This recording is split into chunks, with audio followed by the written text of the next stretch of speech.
Terus belajar tipe-tipe user, lalu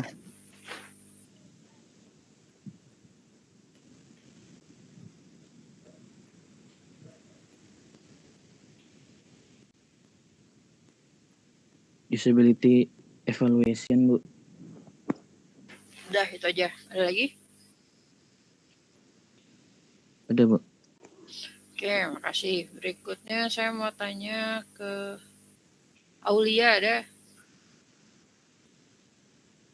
Ada, Bu. Oke, tipe user ada apa aja, Aulia?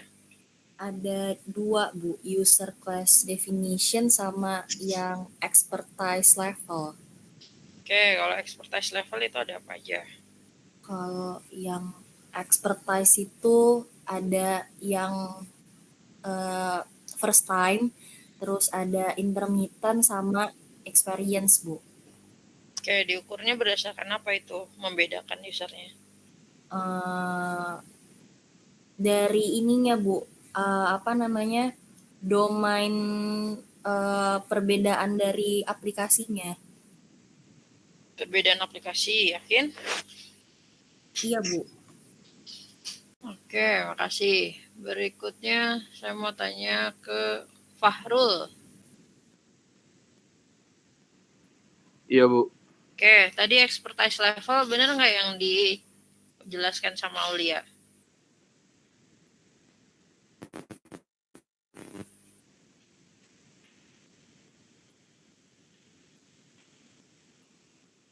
Benar, Bu. Untuk mengetahui domain gitu, Bu. Domain dari aplikasi, Bu.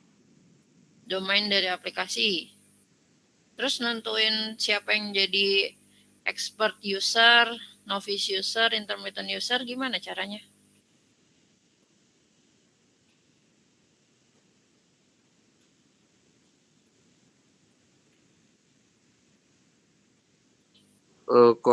Kalau yang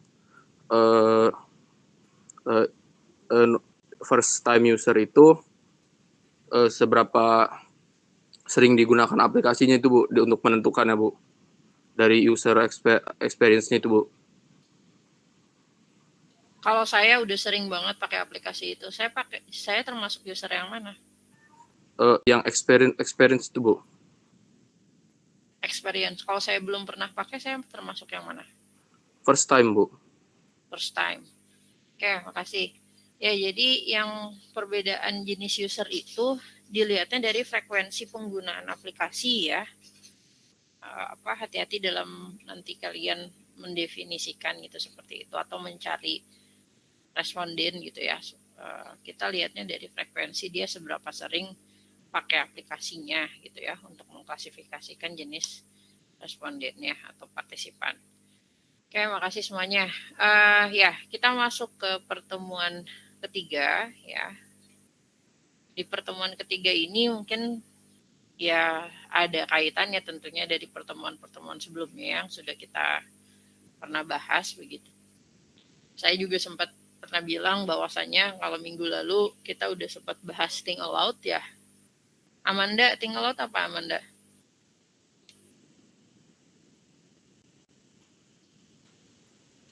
Ada nggak Amanda? Ada, Ibu. Oke, think aloud apa Amanda?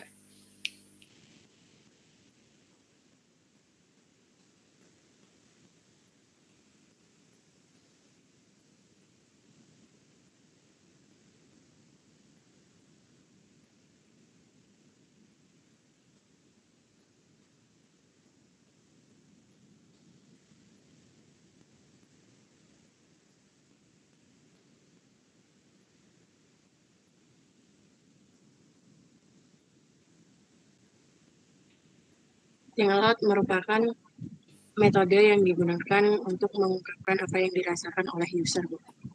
Oke, ada berapa jenis kemarin kita belajar think aloud itu? Ada 2. Apa aja?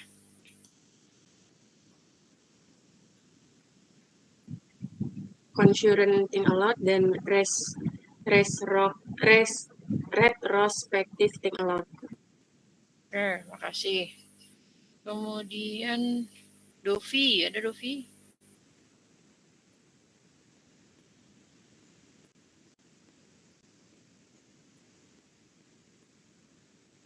Ada nggak Dovi?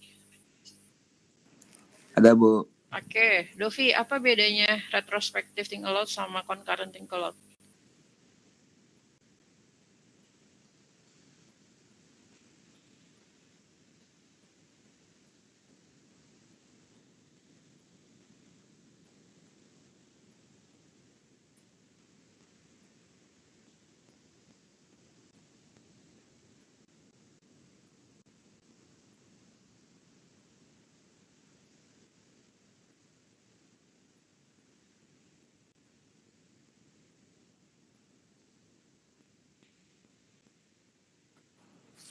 Maaf Bu, kemarin saya kurang perhatiin juga Bu karena sedang di perjalanan Bu kemarin itu. Oke, kalau begitu saya mau tanya ke Andrianta. Apa bedanya concurrent sama retrospective think aloud? Kalau yang concurrent itu dia ketika menggunakan aplikasi itu dia langsung mengerjakan formnya dan langsung dikumpulkan juga Bu formnya. Tapi kalau yang retrospektif itu ketika dia menggunakan aplikasi itu dia direkam, terus nanti setelah selesai itu dia baru ditanyain gitu bagaimana perasaannya ketika menggunakan aplikasinya itu. Jadi kalau yang retrospektif itu mungkin lebih natural dibandingkan dengan yang concurrent ya Bu. Oke, makasih. Ya, jadi yang di collect itu bentuknya prompt ataupun keluhan atau hal yang difikirkan oleh partisipan kemudian diucapkan secara verbal ya, seperti itu. Nah, pengkolek atau pengambilan datanya itu sebetulnya tidak menggunakan form juga, justru ya dia mengeluarkan prompt tadi gitu ya. Kemudian kita yang menuliskan atau mencatat gitu seperti itu sebagai fasilitator.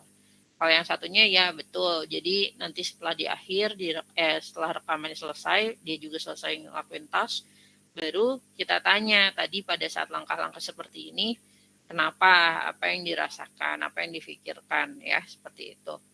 Nah, kemarin juga kita sudah bahas terkait dengan task analisis ya.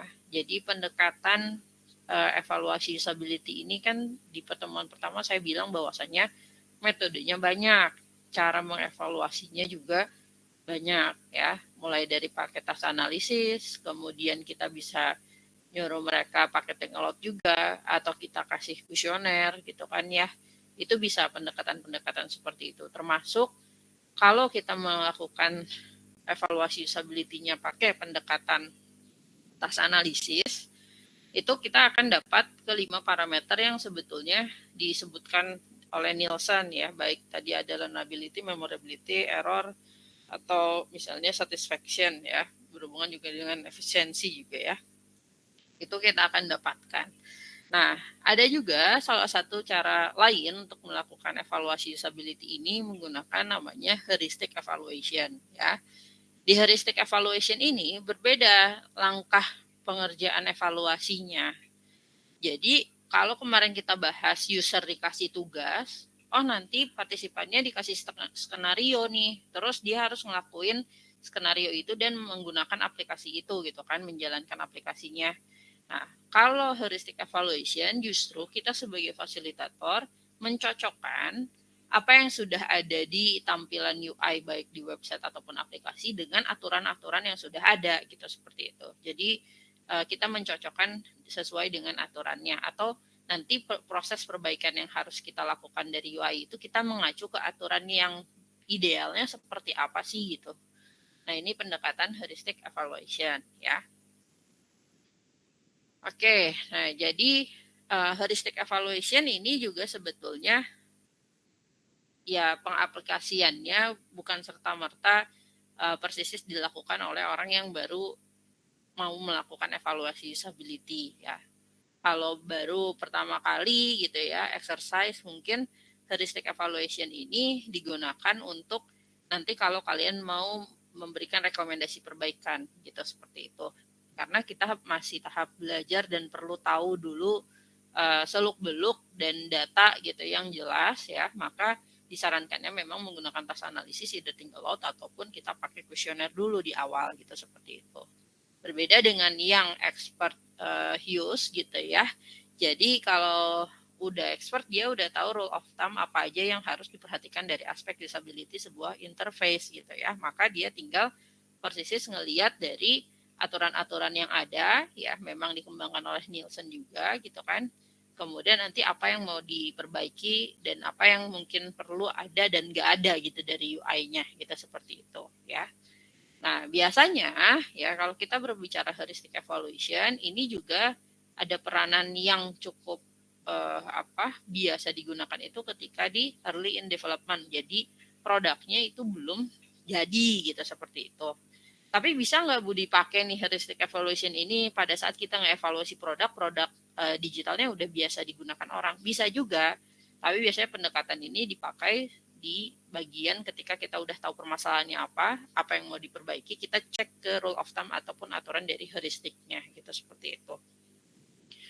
Oke, nah karena kita berbicara tentang usability ya, kemarin udah disebutkan atau dibahas dari pertemuan pertama, pertemuan kedua, apa bedanya usability dengan user experience, mungkin yang kaitannya erat ya, seperti itu.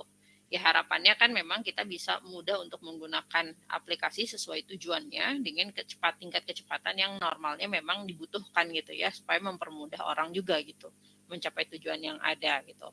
Nah, harapannya juga dengan kualitas UI ataupun UI-nya itu memiliki nilai usability yang tinggi gitu ya, sehingga user itu ketika pakai aplikasi tidak merasa apaan sih ini aplikasi susah banget dimengerti gitu kan ya, ganti aplikasi aja deh atau uninstall aja deh gitu kan ya.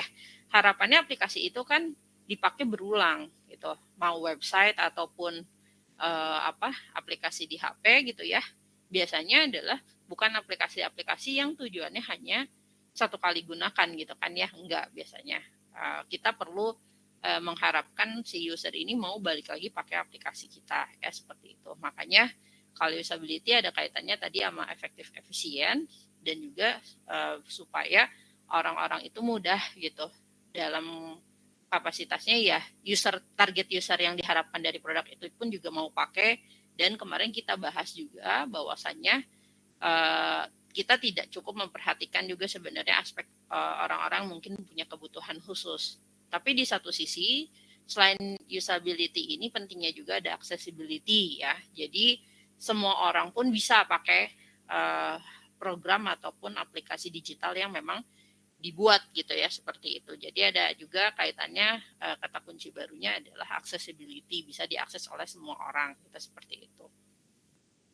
Oke, kemudian kalau berbicara tadi tentang heuristic evaluation atau usability heuristic ya, di sini ada sebetulnya dua jenis ya. Ada yang 9 design principle dan ada juga yang 10 design principle. Nanti kita bahas apa bedanya ya antara yang 9 dengan yang 10.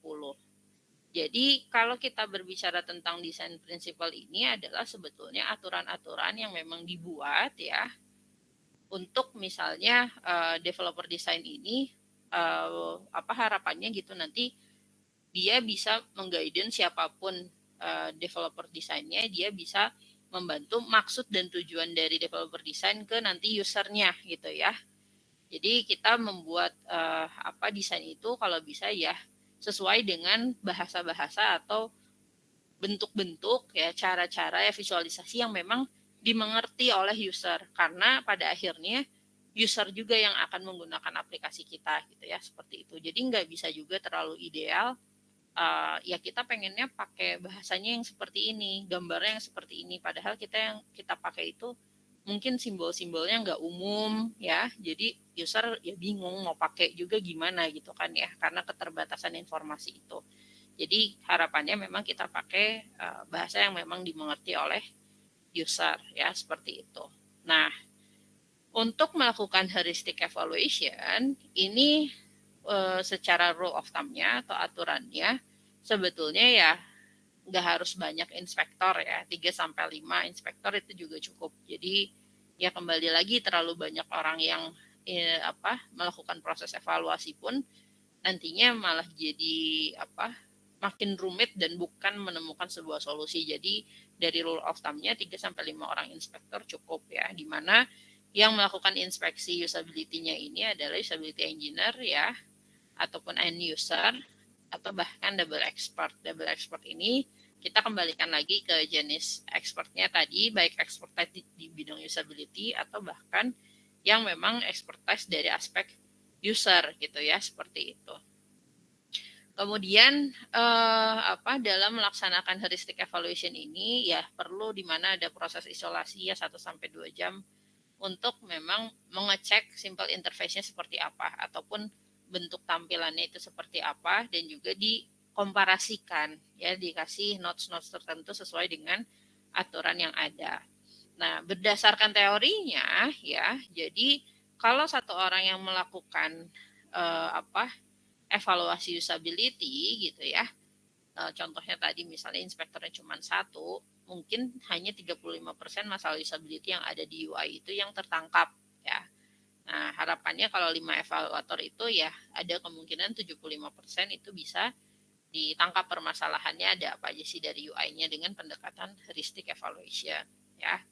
Nah, cara penggunaannya bisa misalnya menggunakan lembaran kertas tertentu yang di print out, either prototyping dalam bentuk digital ataupun memang working system yang misalnya aplikasinya udah dalam bentuk udah beta testing gitu ya, jadi masih bisa dipakai, atau misalnya dalam bentuk wireframe juga masih bisa. Oke, apa kelebihannya? Ya tentunya mau metode apapun itu nggak ada persis yang dia sempurna ya, seperti itu. Jadi pastilah ada yang namanya kekurangan ataupun kelebihan dari setiap metode penelitian. Makanya kalau kita mau melakukan evaluasi usability juga jarang sebetulnya disarankan hanya menggunakan satu metode saja. Jadi kita perlu insight dari metode lain ya, karena bisa jadi untuk menutupi kekurangan yang ada. Nah, jadi kelebihannya ya ini cukup minimalis pendekatannya, karena kita nggak harus lagi conduct eksperimen dan lain-lain gitu kan ya. Jadi kita benar-benar menyesuaikan dengan guideline yang ada, kemudian misalnya mengingat dan juga ngasih notes-notes tertentu mana yang harus diperbaiki ya. Kemudian lagi juga di sini diskon disability engineering dari aspek ekonomisnya gitu ya. End user not required. Ya, jadi penting nggak penting kita juga hiring end user as customer buat ngecek sesuai sama rule of thumb-nya apa enggak, karena kita pakainya tadi expertise dari si usability engineering-nya itu gitu ya, untuk ngecek persamaan atau beda dari aturan yang udah ada atau enggak gitu ya.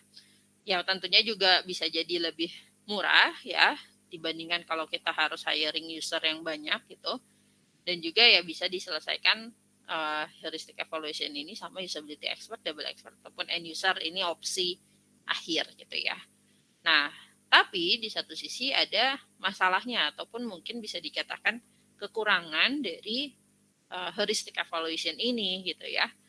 Nah, jadi di sini kita nggak bisa juga mikir bahwasanya proses heuristic evaluation ini hanya just simple checklist. Jadi misalnya kita lihat ada 2 tampilan, oh ini ada yang nggak sesuai, kita checklist, ini berarti nggak sesuai dan lain-lain gitu. Tentunya nggak sederhana itu. Kita harus perlu tahu dulu kenapanya ada misalnya icon itu, fungsinya apa, makna dari si developnya gitu kan ya.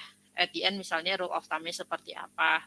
Ini cocok nggak, atau ada mungkin harus dihilangkan persis, atau misalnya cukup diganti saja tapi fiturnya nggak dihilangkan dan lain-lain. Nah, jadi ini kita perlu justru benar-benar pemahaman yang cukup komprehensif gitu ya, seperti itu. Jadi itu juga bagian dari kekurangan dari heuristic evaluation ini gitu. Bisa jadi juga hal-hal yang di heuristic evaluation ini bukan sesuatu hal yang cukup bisa jadi terukur secara objektif ya, karena ada kemampuan kapasitas orang si inspektor ini dalam melakukan proses analisis heuristic evaluation-nya. Beda kalau kita pakai task analisis ataupun think aloud gitu ya, kita benar-benar dapat collecting data dari user, baik usernya yang mau kita ukur secara waktunya, secara errornya, secara misalnya perspektif subjektifnya pakai kuesioner. Itu lebih banyak lagi data yang digunakan atau yang dipakai dan didapatkan gitu ya, seperti itu. Oke, masuk ke aturan heuristic evaluation. Ini tadi saya katakan ada dua bentuk rule of thumb untuk heuristic evaluation ya. Jadi ada yang 9 aturan, ada yang 10 aturan. Nah, untuk aturan yang 9 dulu yang kita bahas ya. Yang pertama adalah aturan yang pertama, simple and natural dialog. Jadi diharapkan kalau misalnya kita punya aplikasi ataupun website, kan pasti ada kotak dialog ya. Dalam proses misalnya mau menuju ke halaman page berikutnya atau proses berikutnya. Nah, diharapkan kotak dialog itu dibuat sesimpel mungkin dan senatural mungkin. Ya, menyesuaikan dengan apa? Dengan pola pikir ataupun konseptual model user. Jadi kita sebagai manusia pun punya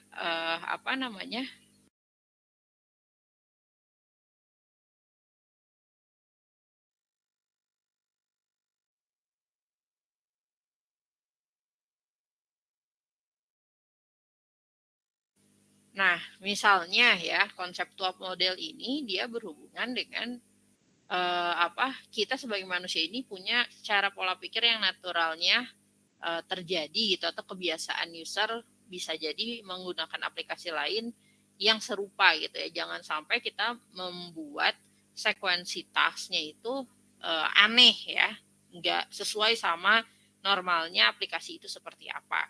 Ya, contoh misalnya, kalau kita menggunakan dialog di sini, contohnya adalah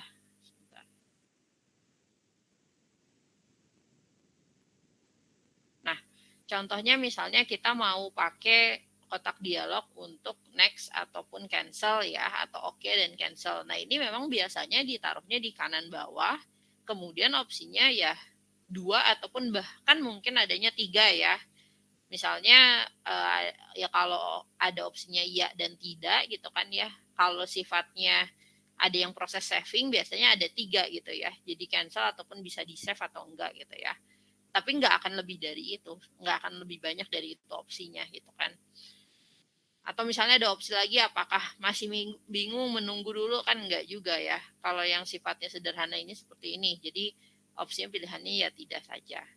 Kemudian lagi kalau di bagian exit ya, bagian exit pun juga dia ada maximize, minimize gitu kan ya, sama close window-nya gitu, atau close dialognya.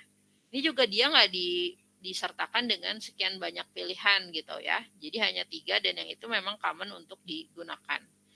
Kecuali misalnya ini ada fitur help ya, biasanya ada tanda tanya di sini pun juga dia disimpan lokasinya di kanan paling atas.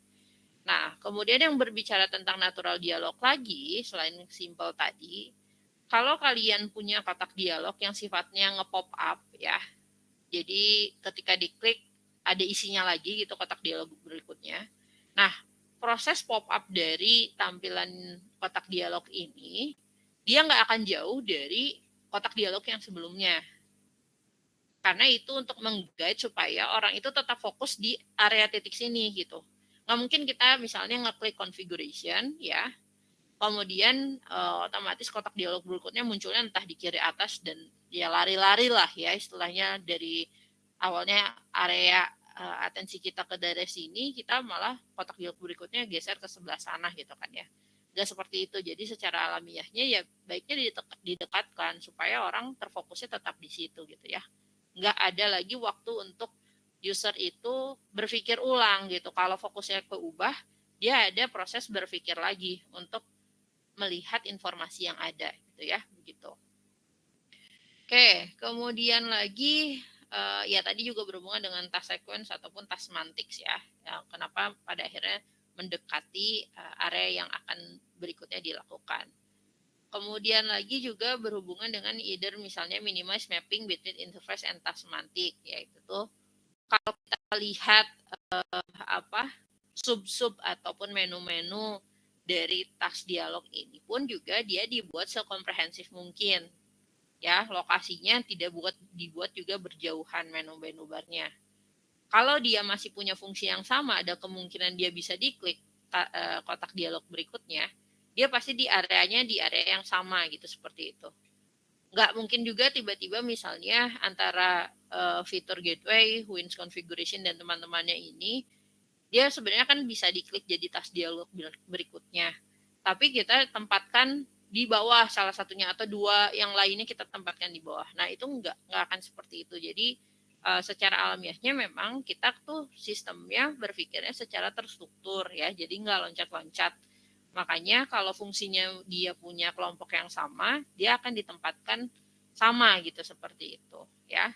Sama halnya kalau kalian pakai aplikasi di HP ya, mau m-banking ataupun mungkin kalian lihat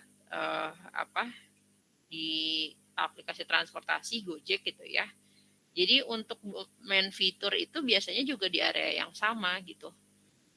Itu yang biasa digunakan ataupun fungsi utama dari si aplikasi atau yang fungsi yang kita bisa gunakan gitu ya, seperti itu. Jadi areanya di situ-situ aja gitu ya. Oke, kemudian kenapa ini penting digunakan ya aturan simple and natural dialog ini ya, dimana supaya tadi kan ya, supaya mereka itu minimasi banget waktu untuk berpikir ulang, bahkan meminimasi error atau maupun dia terdistraksi ya. Kemudian informasinya juga itu harus disesuaikan natural order, either dari kiri ke kanan, mostly-nya kan seperti itu. Kalau kanan ke kiri ya ini biasanya kita nulis Arab ya, tapi kan nggak semua orang common dengan urutan dari kanan ke kiri, karena biasanya dari kiri ke kanan ya. Kemudian lagi kita harus menghilangkan misalnya beberapa hal yang sekiranya tidak relevan ya dengan informasi yang mau kita sampaikan tadi. Kemudian juga ya jangan juga terlalu fokus dengan model-model tertentu gitu ya, tipe-tipe tertentu. Buat saja lebih sederhana gitu ya. Nggak harus banyak, bisa diganti tema, warna lain, jenisnya jadi yang lain dan lain-lain. Jadi terlalu banyak opsi pun jadinya malah membingungkan ya. Nah, di sini juga ada lagi adalah di mana kita tidak perlu lagi melakukan navigasi window management. Harapannya tadi kalau kita ada kotak dialog nge-pop up itu nggak jauh-jauh ya, seperti itu. Oke, ini contohnya lagi kalau kita misalnya mau buat simple and natural dialog ya, ada kaitannya misalnya sama kalau kita punya Word ya, misalnya buka file Word ataupun aplikasi Word sendiri, di mana ya sama fitur-fitur main fitur itu diletakkan di area yang sama kemudian berurut gitu. Kenapa akhirnya diurutkan dari kiri ke kanan ya, kalau kalian lihat sebetulnya fungsi yang paling kiri ini adalah fungsi menu ataupun fitur yang paling sering kita gunakan. Nah, fitur help ini adalah yang paling jarang kita gunakan dalam sebuah aplikasi. Kalau kita bingung banget persisis, kita nanya ke orang aja juga kita nggak dapat gitu ya. Atau kalian tipenya introvert banget, nggak mau nanya ke orang, baru mungkin kita klik fitur help ini gitu ya, seperti itu. Tapi untuk sehari-harinya pasti yang kita butuhkan entah open file, save file atau whatever it is lah ya, kita pasti mulainya dari yang kiri ini gitu, seperti itu. Atau lagi nih contohnya ya, kalau kalian bikin aplikasi tertentu, gimana caranya dibuat lebih sederhana ya, sekian banyak mungkin data inputan ini pada akhirnya bisa dibuat tampilannya lebih sederhana ya, entah dari visualisasi ini gitu ya, dikelompokkan jenis obatnya dan juga misalnya berapa lama dia pakai gitu kan ya. Kemudian lagi entah juga dari data-data yang sifatnya berkelompok. Misalnya di sini adalah data pasien gitu kan, maka dia demografinya akan jelas seperti apa. Kemudian juga yang berhubungan dengan data dari dokter ataupun institusinya misalnya dialokasikan di sebelah kanan berkelompok juga gitu ya. Jadi kenapa seperti itu ya, sebetulnya untuk meminimasi tadi kita dalam mendapatkan informasi secara verbal itu, supaya meminimasi waktu berpikir dari user juga gitu ya. Nah, baik close, minimize ataupun maximize-nya tetap di kanan atas gitu ya, seperti itu. Oke, nah berikutnya, nah ini kan sebetulnya lebih mudah ya kalau kita pakai ini ya. Kemudian berikutnya untuk aturan yang kedua adalah ya speak the user language. Jadi kalau bisa kita tuh memang menggunakan bahasa-bahasa yang mudah dimengerti oleh user. Jangan pakai bahasa codingan, ya. Kalau kita mengenerate sebuah aplikasi, pasti kan sebetulnya ada bahasa codingannya kan untuk fungsi misalnya menjalankan fitur itu. Tapi ya kita kalau user kan nggak semuanya dia dibekali dengan kapasitas pengetahuan tentang coding gitu ya. Bisa jadi dia bingung harus ngapain ya. Contohnya misalnya si A ini dia bilang katanya kan ya programnya ini ngasih info RSTD info gitu kan ya. Itu bingung dia. Itu tuh apa gitu, program itu tuh ngasih info apa sih sama saya gitu kan ya, karena itu bentuknya singkatan dan dia nggak tahu gitu kan seperti apa itu tuh. Terus yang si apa misalnya pengembangnya dia bilang oh itu restricted information gitu kan, ya restricted information tuh apa sih gitu kan ya. Terus akhirnya dia nanya lagi minta penjelasan yang lebih jelas, itu artinya programnya terlalu sibuk jadi udah dibiarinin dulu aja gitu. Akhirnya dia setelah nanya dulu baru akhirnya ya udah deh sambil nunggu saya mau nyari kopi dulu aja gitu seperti itu.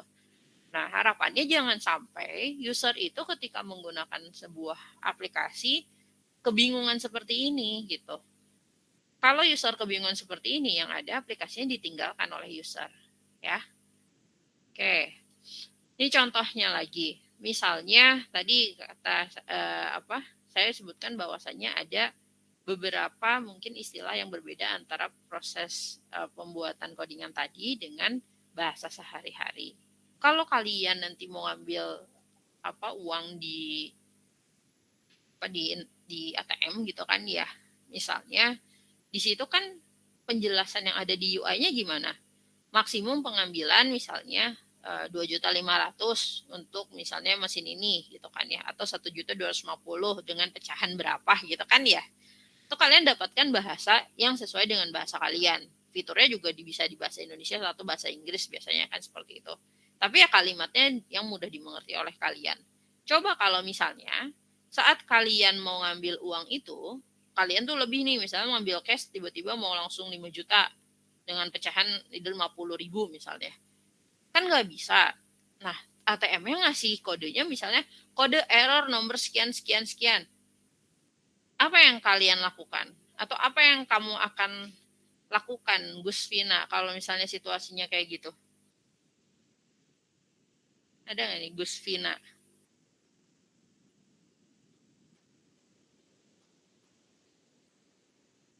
Ada nggak Gus Vina?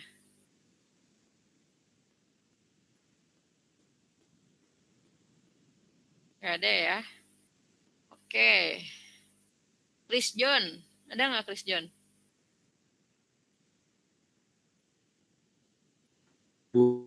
Oke, Chris John. Kalau kamu dihadapkan dengan situasi seperti tadi, apa yang kamu lakukan?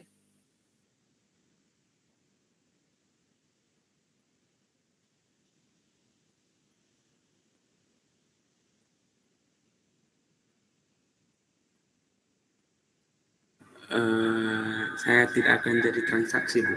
Ya, yang ada kan opsinya bisa jadi kamu nggak jadi transaksi, udah cancel aja gitu kan ya, keluarin kartunya. Atau bisa jadi kalau memang butuh banget, entah nanya ke security, ataupun opsinya lagi, ya mungkin kalau sekarang kita bisa googling ya, dengan mudah misalnya either error di laptop pun kita googling dulu gitu kan, error sekian-sekian itu apa sih, terus harus ngapain, misalkan seperti itu. Tapi itu nggak praktis ya.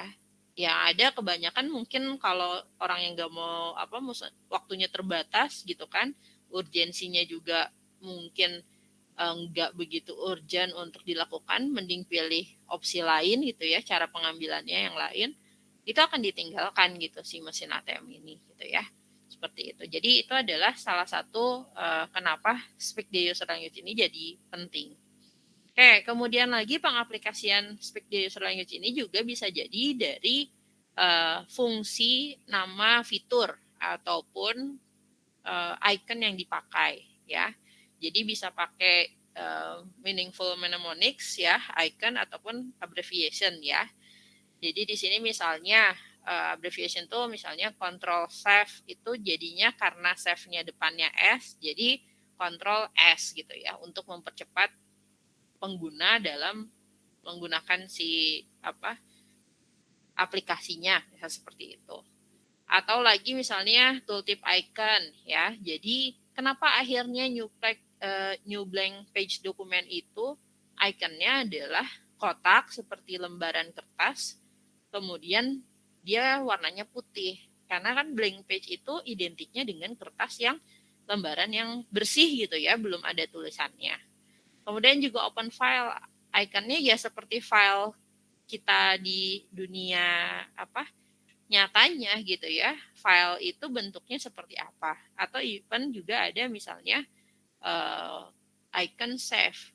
Kalau dulu ya proses saving dokumen itu secara online itu kita pakainya disket ya, sebelum ada yang namanya USB ataupun sebelum ada yang namanya hard disk eksternal, atau bahkan kita udah pakai yang lainnya lagi sekarang atau drive gitu kan ya.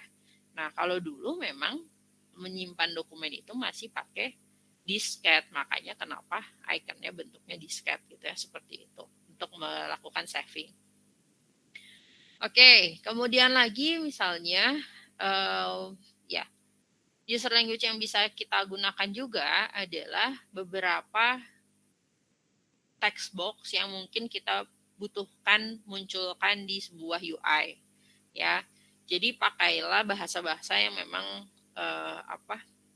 biasanya manusia itu gunakan, yaitu user itu gunakan. Misalnya untuk dapetin data demografi yang kita gunakan misalnya ya namanya siapa, either nama pun mungkin ada yang terlalu detail mungkin ya, untuk website-website yang luar itu kebiasaannya pakai first name, middle name ataupun last name. Tapi yang di-provide dari aplikasi Indonesia mungkin ya cukup namanya aja siapa, terus teleponnya berapa.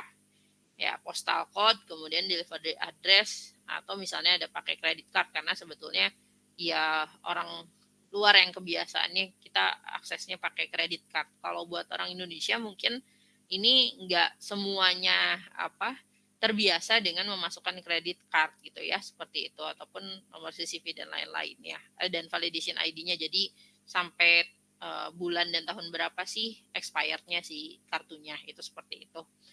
Nah, kalau juga mau pakai katalog item, misalnya hal-hal yang sifatnya penginputan barang dan lain-lain, ya kita juga pakai bahasa-bahasa yang memang seharusnya misalnya entah itemnya apa, listnya, jumlahnya berapa, harganya berapa, totalnya nanti ada berapa gitu kan, seperti itu.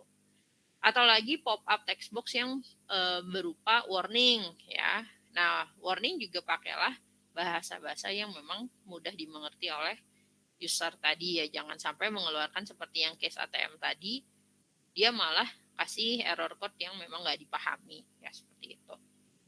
Oke, aturan yang ketiga adalah minimasi memory load dari user ya. Kita tahu bahwasannya manusia ini punya keterbatasan dari aspek memorinya. Ya, manusia segalanya juga punya keterbatasan, tapi apalagi memorinya ya. Jadi kalau komputer itu bisa menghafal semua hal ya, karena dia mesin yang di-create oleh manusia ya, dibuat sedemikian rupa supaya minimasi errornya yang kita atur ya. Tapi manusia ini dia berhubungannya sama skill ya dalam memori ini. Jadi ya nggak semua orang juga punya kapasitas memori yang bagus ya, itu seperti itu. Makanya karena aplikasi itu nantinya akan digunakan oleh sekian banyak user yang belum tentu kapasitas memorinya ini persis sama, maka buatlah fitur-fitur yang ada di aplikasi ini mudah untuk dipahami tanpa user ini harus mengingat dulu. Contohnya apa? Misalnya mau penggunaan font di aplikasi Word ya. Kalau kita hanya disebutkan namanya aja, tanpa bentuk font tulisannya itu berganti mengikuti jenis fontnya, itu kita akan mengingat-ingat dulu bentuknya yang seperti apa. Bener nggak nih misalnya Times New Roman tuh kayak gini, bener nggak nih Arial nih kayak gini. Kalau kalian sekarang cek juga di Word-nya kalian kan pasti udah di preview ya, langsung entah nama fontnya dia udah mengikuti ke bentukan jenis fontnya seperti apa. Nah, pendekatan yang paling bisa digunakan itu ya tadi visualisasi baik aspek menu, icon gitu ya. itu memang dibuat sedemikian rupa memberikan informasi sedetail mungkin. Tapi kan kalau bahas detailnya dalam bentuk bahasa susah ya. Jadinya nggak simpel tadi. Makanya salah satu cara kerja minimize user memory load ini kita bisa menggunakan visualisasi dalam bentuk gambar ya. Jadi visibility object gitu ya. Misalnya lagi mau pakai simbol tertentu ya kita tinggal pilih. Bahkan misalnya sekarang beberapa icon itu kalaupun memang nggak ada penjelasannya seperti apa, ketika kursor kita diarahkan didiamkan ke simbol itu nanti biasanya ada pop-up keterangannya itu simbol apa gitu ya. Untuk beberapa website ataupun aplikasi ada yang seperti itu. Atau lagi bahkan berhubungan dengan penggunaan efek ya, itu juga ada visualisasinya, bahkan juga warna juga diperlihatkan seperti apa ya. Makanya kalau kalian mungkin masih ada yang pakai Word tahun 2007 lah, mungkin iseng-iseng mau ngecek itu apa bedanya sih sampai Word yang sekarang gitu, update-nya seperti apa sih. Ya itu juga sebetulnya untuk mempermudah orang semakin mau pakai aplikasi itu gitu. Kalau aplikasinya nggak ngelakuin perubahan dan malah makin ribet orang lain yang ngelakuin perubahan ya akhirnya ditinggalkan ya. Oke, kemudian lagi contoh minimize user memory load ini misalnya lagi kalau di kalender ya. Persis kalian juga bisa jadi lupa tanggal sekian tahun sekian tuh hari apa sih. Nah, fitur yang nge-pop up kemudian memperlihatkan kalender itu juga membantu kita dalam memastikan betul tanggal yang diinputkan itu apakah sesuai dengan hari yang kita maksud gitu ya, seperti itu. Oke, kemudian lagi dalam kita membuat yang aturan ketiga ini ya, beberapa hal yang harus diperhatikan adalah dalam penggunaan jumlah kata ataupun jumlah huruf ya, itu juga jangan terlalu panjang gitu ya. Istilah-istilah istilah-istilah perintahnya juga itu juga jangan terlalu panjang gitu ya. Makanya kalau kalian lihat ya, misalnya entah copy, cut, paste ya, drag and drop dan lain-lain, karena dia menjaga karakter dari perintahnya gitu. Jangan sampai perintahnya ini tuh bisa jadi satu kalimat gitu ya. Jangan seperti itu gitu ya di minimize user memory load ini. Oke, nah ini contoh ya. Kalau misalnya pop-up-nya seperti ini juga membingungkan gitu ya. Jadi terlalu panjang juga ini juga bukan contoh yang baik gitu seperti itu. Oke, yang berikutnya yang keempat adalah aturan be konsisten. Nah, ini ada kaitannya dengan aturan pertama ya, di mana kita tahu manusia punya alamiahnya berpikirnya seperti apa karena kebiasaan dia menggunakan ataupun punya experience lain, pakai aplikasi lain atau menggunakan cara berpikir dia dalam aktivitasnya sehari-hari ya. Contohnya yang harus jadi konsisten ini adalah sintaks dari inputan. Jadi kalau emang hal positif dan negatifnya itu yang positif ditaruh di kiri dan yang negatifnya di kanan. Negatif ini dalam arti bukan persis jelek ya, tapi misalnya kita ingin meng-cancel ya, mendismiss lah atau menghapus dan lain-lain, itu misalnya kita taruh di kanan ya. Nah, yang kiri ini misalnya sesuatu hal yang memang mau sesuai dengan tujuan yang ada gitu ya, melanjutkan ke tahapan yang berikutnya. Maka pop-up dari UI tampilan pertama ke fitur yang berikutnya itu jangan sampai sintaks inputnya ini menjadi terbalik gitu. Di tampilan pertama oke cancel, tampilan kedua jadi cancel oke. Tampilan ketiga kalau diklik lagi jadinya oke cancel lagi. Nah, kalau nggak konsisten ini maka ya user ini akan cenderung bisa melakukan sebuah kesalahan gitu ya, seperti itu. Jadi consist effect ini menjadi penting ya untuk meminimasi error yang terjadi seperti itu.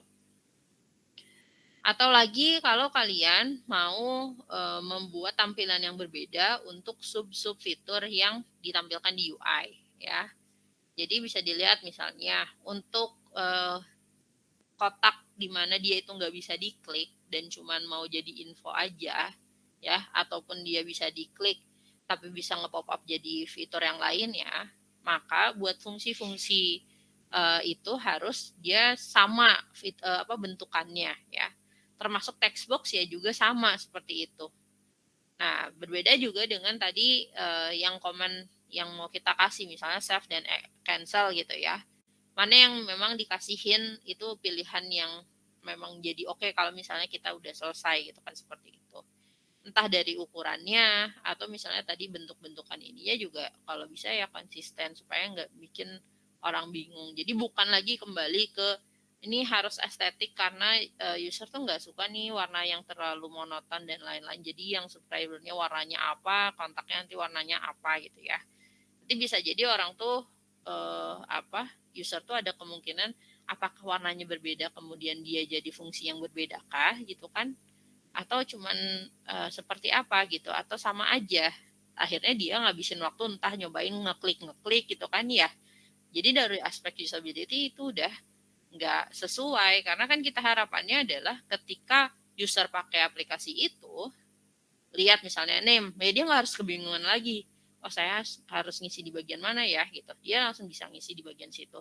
Dia nggak harus lagi nyoba-nyoba ngeklik subscriber bisa diklik atau enggak dan lain-lain. Ya gitu.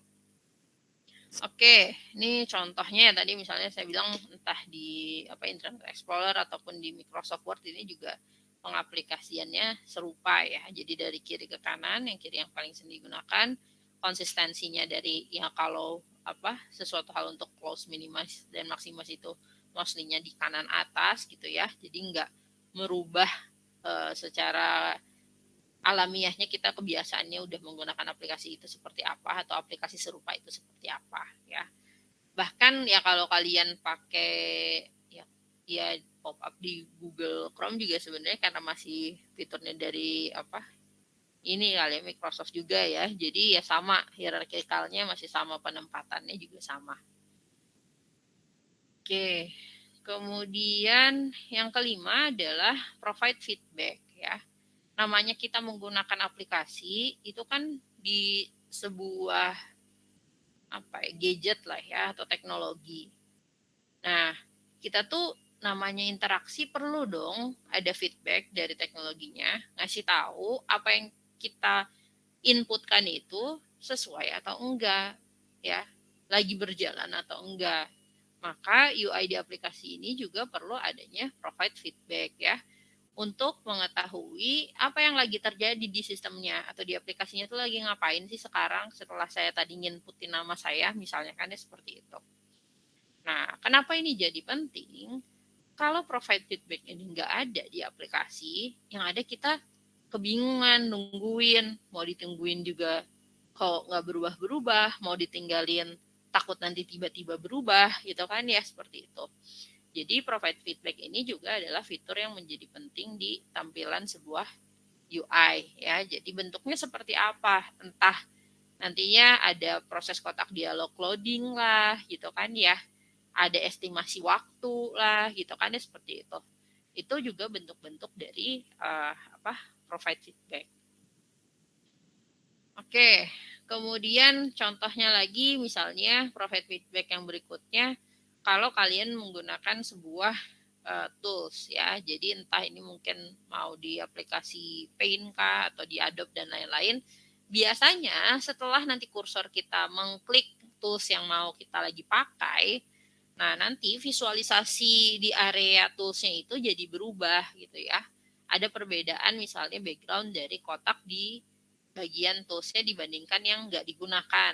Jadi itu juga untuk membantu kita tahu, oh itu memang udah kita pilih kok tadi gitu kan toolsnya bisa kita gunakan. Tuh.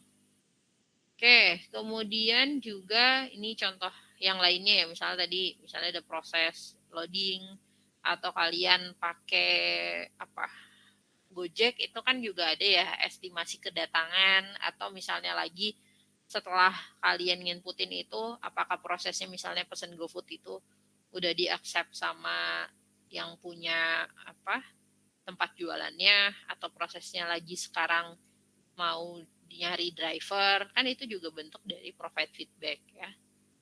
Atau bahkan misalnya lagi proses upload dokumen ya, biasanya juga ada berapa persen lagi uploading ya, ataupun dalam bentuk visualisasi hanya gambar aja, nanti UI-nya berubah ya, antara misalnya dia muter gitu sampai birunya full, misalnya seperti itu.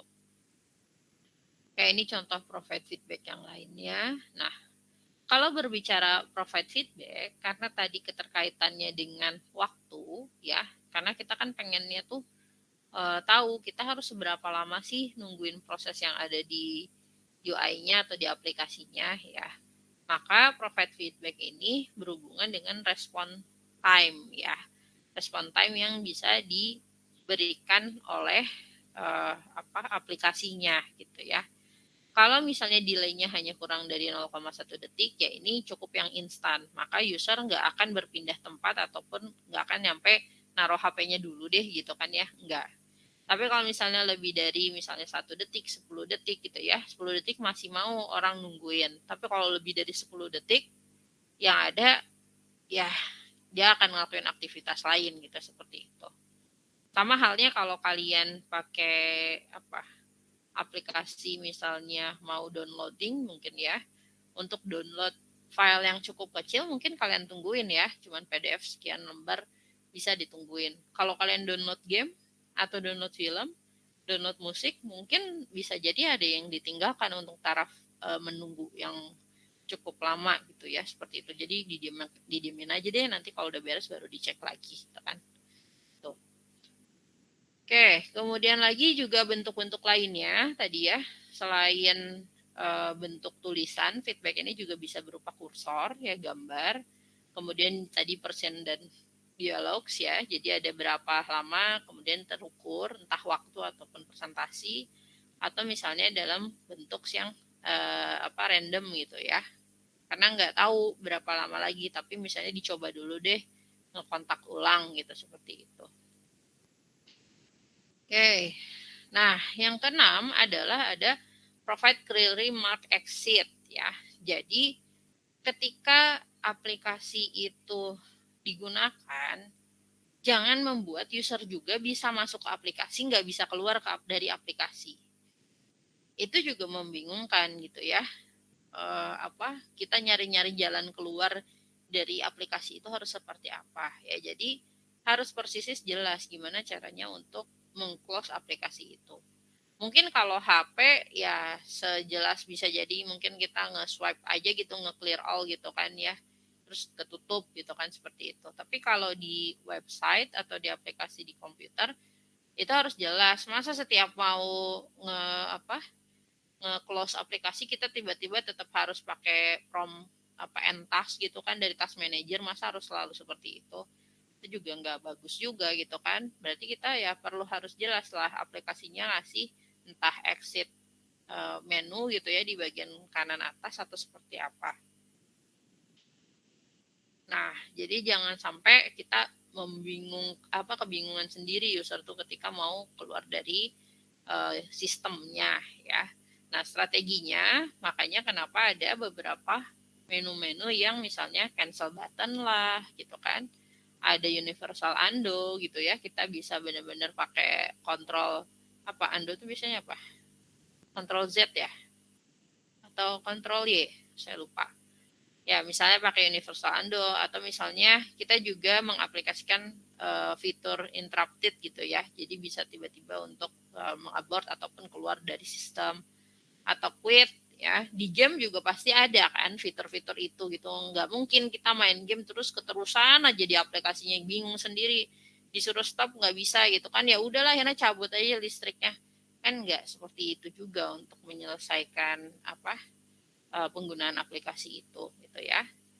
Atau misalnya lagi ada default ya untuk nge-restore ke halaman sebelumnya. Misalnya ini yang berhubungan sama internet, misalnya prosesnya udah lama nih, entah either bisa di refresh atau di back gitu ya ke halaman sebelumnya.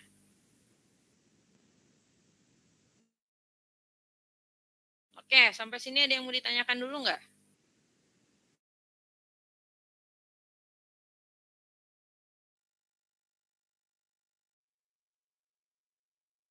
Ada yang mau ditanyakan dulu nggak?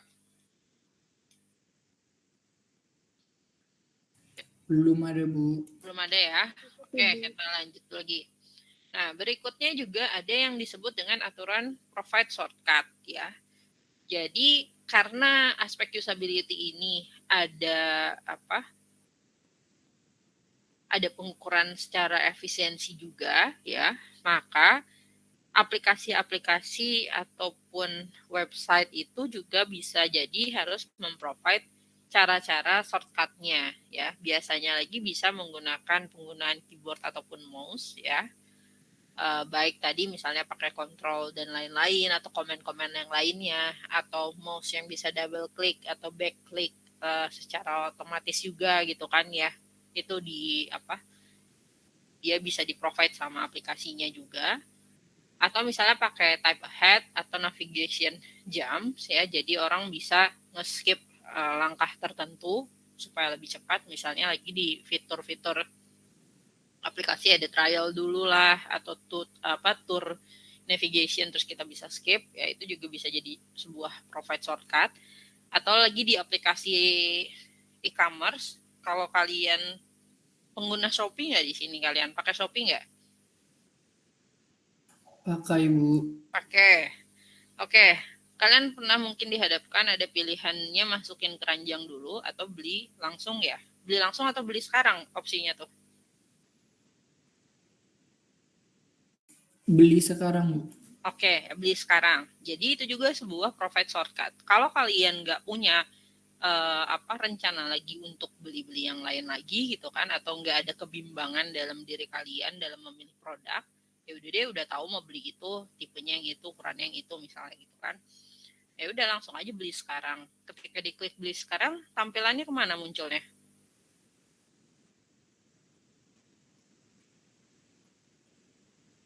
Kemana munculnya?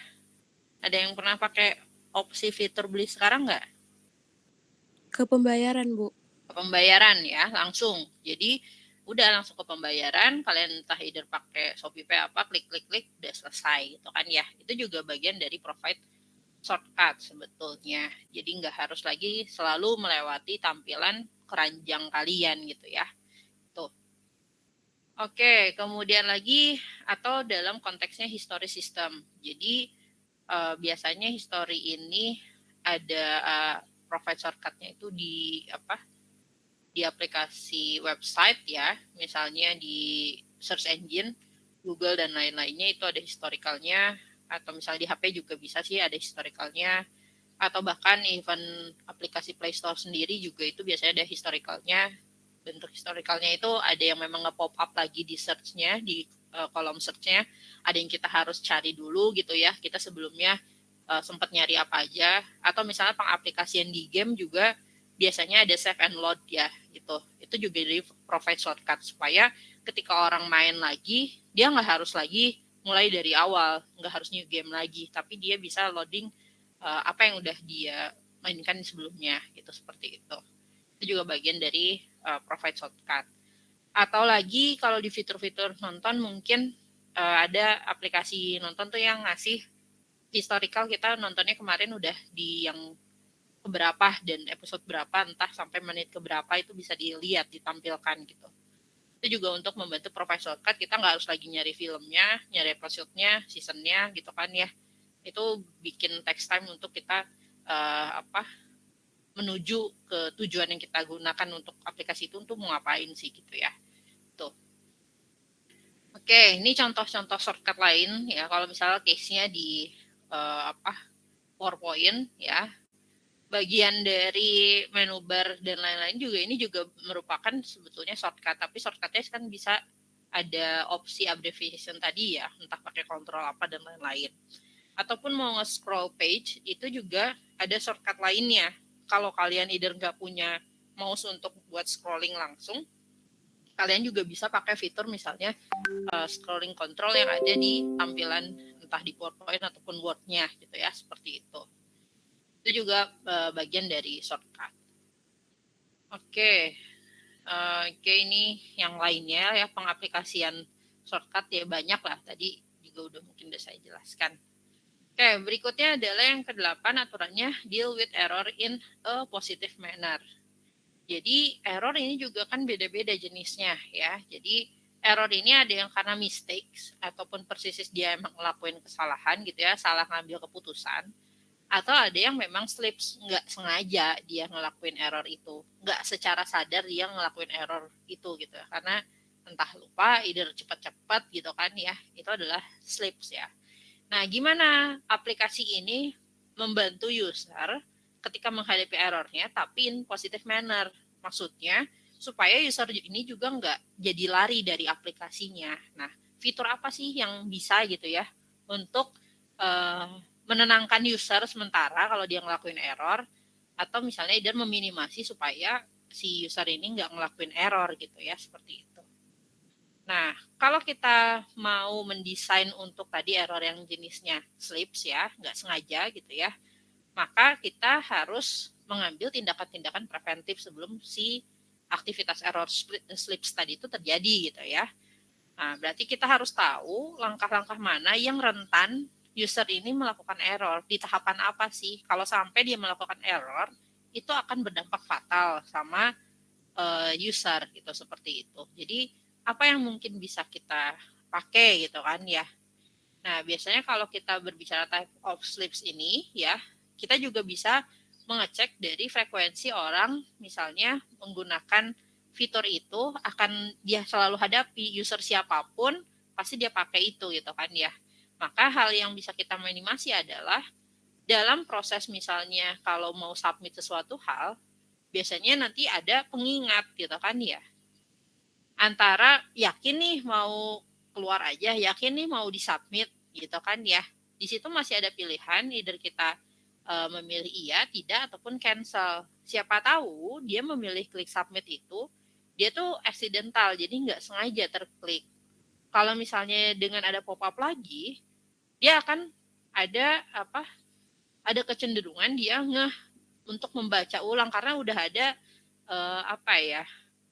tindakan preventif dari aplikasi untuk ngehadang dia melakukan error gitu. Jadi ada pop up dulu, terus akhirnya dia bisa baca lagi infonya gitu kan, bener nggak nih gitu. Oh ternyata saya tadi slips nggak sengaja nge-cancel ngeklik submit, maka kita bisa klik cancel gitu kan, seperti itu. Tapi kalau misalnya dia ngeklik yes, apa yang terjadi gitu kan di situ. Nah ini juga sebetulnya yang harus itu udah kesalahan user kalau misalnya ketika memang masih belum ada peringatan pop-up text box seperti ini, itu udah jadi fatality-nya kesalahan user. Tapi kalau di aplikasi-aplikasi sekarang, khususnya misalnya kayak masih di Shopee juga deh ya, mungkin atau Tokopedia, itu kita masih bisa meng-cancel ordering yang memang udah kita lakukan. Ya meskipun kita udah di warning, tapi kita kalau misalnya nggak ada fitur warning, kita udah keburu ke submit, akhirnya dia menyediakan fitur lain untuk positive manner-nya, ya udah deh dia bisa ngebatalin pesanannya gitu kan ya, seperti itu. Atau lagi kalau kalian pernah lihat email itu per sekian detik bisa di cancel ketika kita udah ngirim email ya. Kita ada fitur undo di email gitu kan ya, jadi nggak jadi kekirim, tapi memang waktunya sangat singkat, nggak lebih dari mungkin 5 menit, nggak lebih dari itu, mungkin hitungannya detik lah ya. Jadi kita bisa undo email kita dengan secara sadar persisnya kalau kita melakukan sebuah kesalahan dan kita atau enggak kita tetap mau ngecek lagi misal ragu gitu kan ya, kita bisa undo gitu, seperti itu. Kemudian lagi fitur-fitur types of slips-nya ini apa ya, kalau saving dokumen mungkin sering ya, atau submit di Google Form dan lain-lain juga mungkin ada pengingatnya ya, itu juga bisa untuk yang types of slips ya. Atau misalnya keluar dari game juga kan, itu yakin mau keluar aja nggak di save dulu gitu kan, seperti itu juga bisa. Oke, kemudian kalau misalnya berkaitan dengan type of slips lagi ya, apa yang bisa kita lakukan ini, misalnya meminimasinya dengan mendapatkan feedback yang sebanyak-banyaknya gitu ya, untuk memprovide fitur-fitur yang ada, ataupun bisa jadi fitur yang membingungkan, atau ada fitur undo ya, jadi bisa di back ke sebelumnya ya. Tapi yang balik lagi itu nggak semua aplikasi dan website punya gitu ya, seperti itu. Oke, kemudian lagi kalau type of slips-nya ini dia loss of activation ya, jadi dia lupa dia tuh mau ngapain sih sebenarnya gitu ya.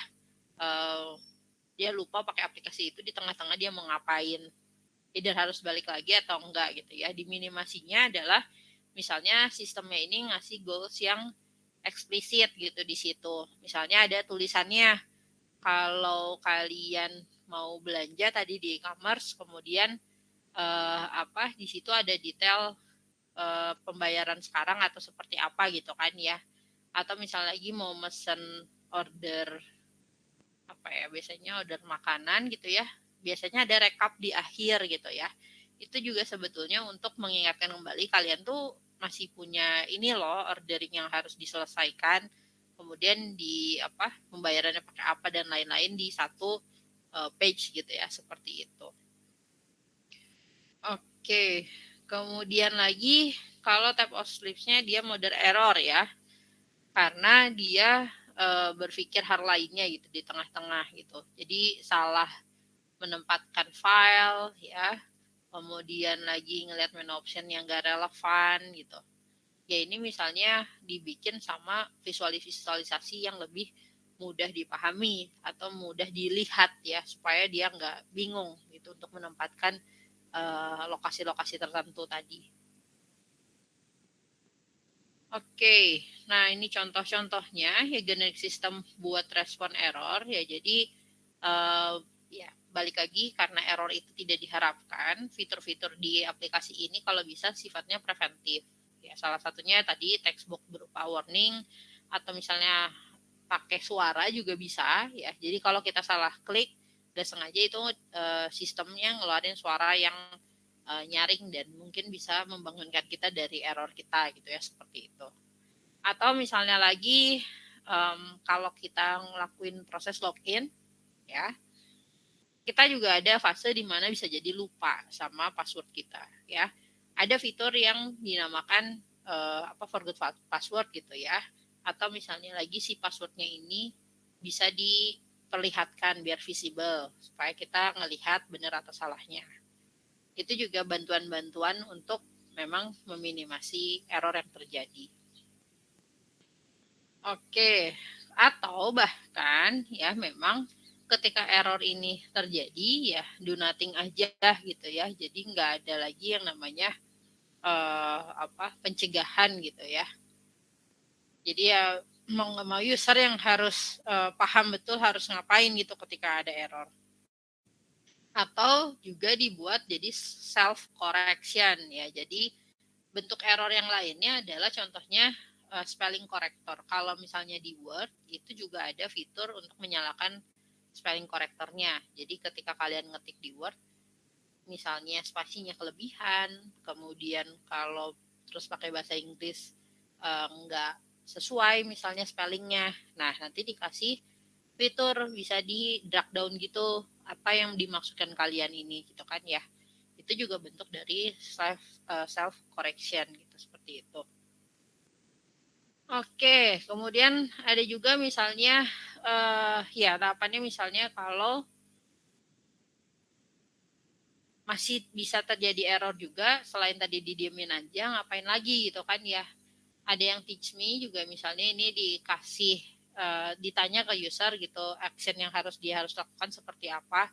Kan misalnya pakai fitur hint dan lain-lain itu bisa juga. Jadi nanti dikasih guidance harus ngapain.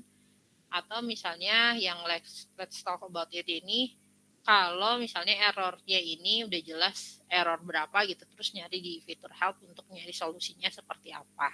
Itu juga bagian dari fitur untuk merespon error yang terjadi. Jadi juga di beberapa aplikasi itu ngasih fitur help untuk mencocokkan kemungkinan error-error apa aja yang dia dapatkan ya. Oke. Nah, ini contoh-contohnya ya. Jadi positive manner-nya ya baiknya ada proses warning yang jelas, terus harus ngapain langkahnya gitu. Itu juga bagian dari selain warning ya tadi ya, dikasih arahan harus ngapain atau keterangannya seperti apa, tapi bukan hal-hal yang seperti tidak jelas urutannya atau error code apa gitu kan, tapi dia kasih tahu arahannya harus apa gitu ya. Itu juga bagian dari deal with error with positive manner. Nah, kemudian juga ini ya yang penting tadi ya, meaningful error message. Jadi kasihlah memang langkah-langkah ataupun respon yang memang dipahami oleh user. Jangan bikin user ngerasa bodoh karena dia ngelakuin kesalahan. Kan nggak mungkin kan ketika kalian ngelakuin salah klik, masa tulisannya seperti ini gitu kan ya. Atau hanya error 25 gitu kan, bingung juga ya. Oke, kemudian yang tadi bagian dari pop-up kalender ini juga sebetulnya prevent error ya, dari positive manner itu. Oke, nah yang berikutnya yang terakhir adalah profile help ya, dimana mau gak mau di satu aplikasi ini dia ada kalau dulu mungkin manual book ya untuk produk yang sifatnya fisik, tapi kalau sifatnya digital ini adalah ada provide help. Jadi antara memang dia ngasih fitur untuk chat box gitu, atau memang fitur yang memang sifatnya seperti buku diibukan gitu ya, dicari jenis kode errornya apa, kemudian bisa dibaca instruksinya harus seperti apa ya. Nih. Oke, nah kalau berbicara ke profile tab tadi ada yang pakai bentuknya seperti e-book gitu kan, atau memang bisa dicari ada search engine-nya sendiri gitu, atau ada fitur search lagi di fitur help ini untuk masukkan kata kunci yang dihadapkannya itu seperti apa. Tuh. Nah, types of help-nya ini juga ini beda-beda. Ada yang memang di awal ya, biasanya tadi ada tour application gitu, baru kita install aplikasi, terus ada short tour gitu ya, cara penggunaan untuk beberapa fitur-fitur utamanya gitu ya, atau ada fitur demo ataupun exercise di awal gitu. Kalau game kan biasanya juga ada tuh, sebelum dia persis perang, mau nggak mau dia latihan dulu fiturnya gitu kan ya. Jadi kayak anak bawang dulu deh, nyoba-nyoba dulu nih fitur-fitur yang ada tuh ada apa aja, baru dia persis launch ke gamenya gitu ya, yang bisa provide main sama yang lain-lain gitu, seperti itu. Nah, ini types of help yang mirip-mirip seperti manual book gitu ya, tapi dia digitalkan. Ini juga bagian dari provide help. Kemudian ya selain berbentuk tadi manual book ataupun tour, demo dan lain-lain, bisa juga types of help ini dibuat dari jenis reminder ya. Jadi selain fungsinya udah ada simbol, tadi yang saya bilang kursornya ketika didekatkan, dia ngasih keterangan itu tuh icon apa namanya ya. Udah juga ada keyboard template ya, beberapa template di keyboard yang areanya tetap sama, tooltips juga bisa gitu kan ya. Graphical purpose itu misalnya bentuk-bentuk icon yang memang fungsinya itu umum dan memang maknanya itu gitu ya. Itu juga bagian dari type of helps. Atau yang terakhir juga dalam bentuk misalnya wizard. Wizard ini adalah langkah-langkah memang yang diperlihatkan dalam sebuah proses penggunaan aplikasi. Jadi kita tahu sebetulnya kita tuh udah di area yang mana gitu ya. Biasanya kalau kalian mau submit sesuatu hal ke website gitu ya, yang urutannya cukup banyak, nanti dia ngasih tahu leveling kalian tuh lagi ngisi di bagian mana sih, ada berapa section lagi yang perlu kalian isi misalnya. Itu bentuk dalam wizard ya, types of help-nya. Oke, ya harapannya memang ketika memprovide types of help ini ya, bisa jadi tadi spesifik supaya lebih efisien, jangan menjelaskan sesuatu hal yang juga terlalu panjang ya. Kemudian juga kalau bisa ya dikasih yang hal-hal yang cukup menarik dan unik supaya orang itu mau loh nanya atau mau loh nyari tahu di area fitur itu gitu ya. Itu. Oke, nah berikutnya kalau kita berbicara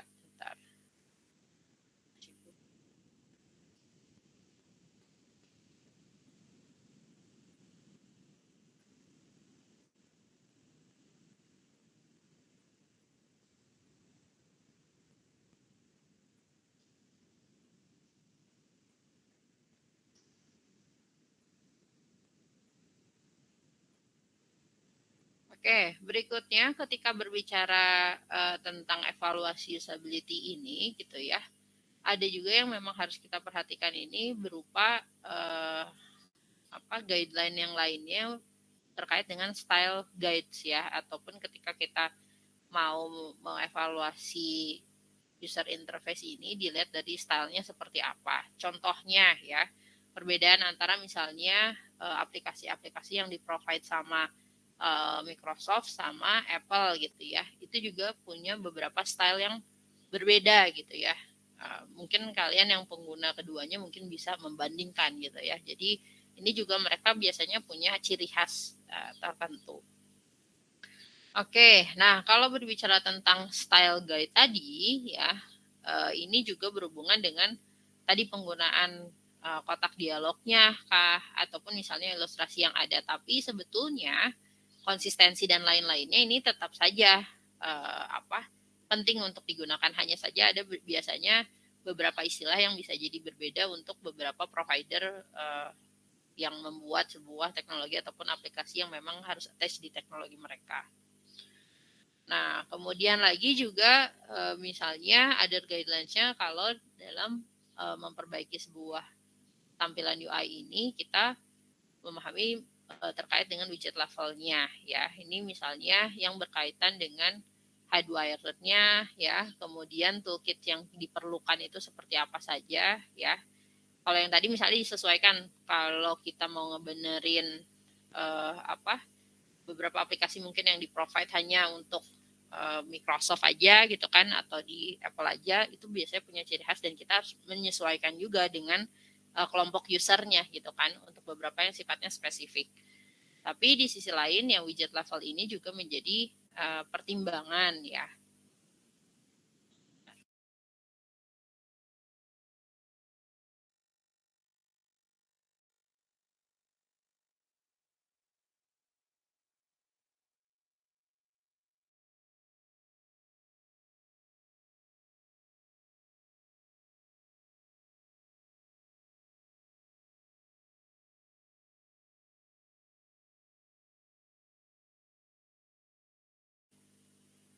Oke, lanjut lagi ya. Sorry. Nah, kalau di sini juga kita tahu bahwasannya nggak semua juga aplikasi itu bisa di-provide di semua teknologi gitu ya. Jadi ini juga harus dilihat konsistensi dari penggunaan widget ataupun aplikasi yang bisa diinstalkan di teknologi yang kita gunakan. Karena ya kita bisa mengelompokkan pada akhirnya fokus apa yang mau kita perbaiki tadi itu ya. Bisa jadi tujuannya juga punya perbedaan gitu ya. Oke, nah dari 9 prinsip yang udah kita pelajari, ya ini adalah 9 aturannya ya, baik simple and natural sampai tadi provide help yang udah kita bahas ya. Tapi terlepas dari itu, ya namanya keilmuan semakin berkembang karena ada kebutuhan juga dari perubahan zaman gitu ya. Maka aturan dari heuristic evaluation ini berkembang, gak hanya 9. Jadinya ada 10 sebetulnya. Nah, ini tadi udah kita bahas ya untuk penggunaan yang heuristic evaluation itu sendiri, baik yang 9 atau 10. Ya harapannya kenapa pakai inspektornya lebih dari 1 ya. Misalnya kalau misalnya ada cuman pakai 1 orang tadi kan cuma 35%, either pakai tim misalnya 5 orang dapat 75% masalah gitu kan ya. Tapi di satu sisi juga ya mendingan tetap pakai satu evaluator daripada inspektornya sama sekali nggak ada gitu kan ya, nggak ada perbaikan sama sekali. Tapi harapannya sih tadi lebih dari 1 orang kalau memungkinkan. Nah, ketika misalnya kita pakai single inspektor gitu ya, kalau misalnya evaluatornya itu novice, bukan orang yang expertise, mungkin masalahnya cuma 22%. Tapi dia misalnya double spesialis, dia juga relate sama problem yang ada, domainnya dia biasa gunakan, dia biasa bahas, kemudian juga dia punya expertise dalam usability, mungkin 60% masalah itu bisa didapatkan ya. Nah, novice ini poorer tapi ya dia lebih murah. Poor dalam arti dia ya data yang didapatkan untuk mengidentifikasi masalahnya nggak banyak, tapi ya dari konsep ekonomisnya dia murah gitu untuk kita hire ya. Ini misalnya kalau kalian case-nya nanti ke depan punya aplikasi terus mau melakukan pengembangan gitu ya, mau hiring orang juga ya, kita kan nggak harus selalu berbicara tentang idealnya. Saya pokoknya pengen yang canggih, saya pokoknya yang bisa ngasih perfect aplikasinya, tapi kan kita juga berhadapan dengan budgeting gitu ya, seperti itu.